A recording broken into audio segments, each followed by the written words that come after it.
Okay, I'm betting there is not a single person watching this now, or who has ever watched it, who is satisfied with that ending. Even reviewers back in 1945 who liked and recommended the film warned that audiences were going to be disappointed by the abrupt finish. A great villain deserves a great demise, and that might be the sorriest excuse for a death scene in the history of motion pictures, not just noir. In Phyllis Batome's novel, Hilda actually does poison Ronnie, fatally. The entire point of the story was the moral conundrum: is it justifiable to murder a murderer?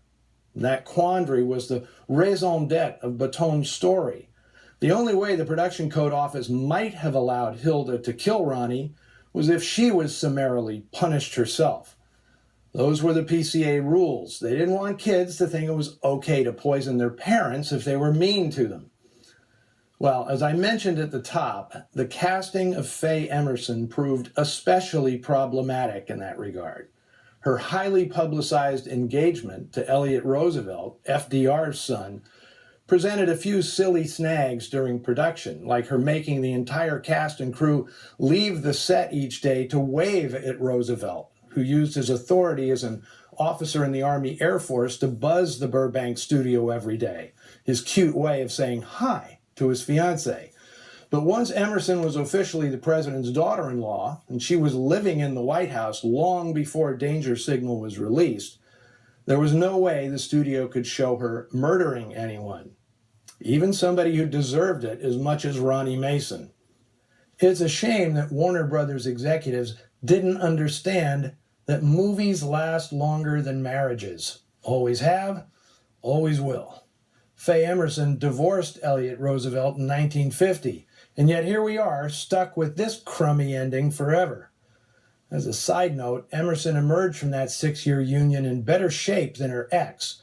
Roosevelt was implicated in several wartime purchasing scandals, and his penchant for shooting off his mouth tarnished the Roosevelt name. Once she ditched Roosevelt, Emerson went on to become one of the most recognizable and stylish personalities on television. The Faye Emerson Show was the first late-night TV talk show ever hosted by a woman.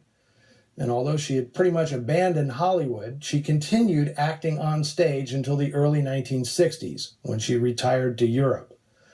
Now, as for Phyllis Batome, history shows that she played a part in the creation of one of the most famous fictional characters of all time, James Bond.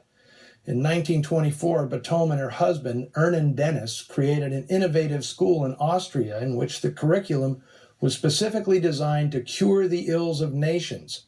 Well, Ernan Dennis was, in fact, an agent of MI6, the British Secret Service, and one of their pupils was Ian Fleming.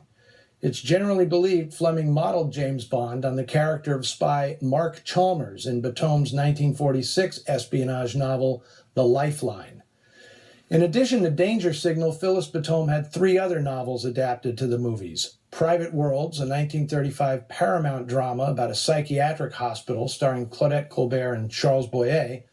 1958's Heart of a Child, a tear-jerking Shaggy Dog story.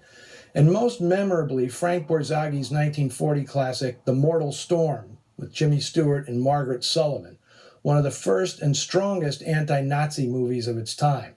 Batome was a very public anti-fascist, while her husband worked undercover against the Nazis.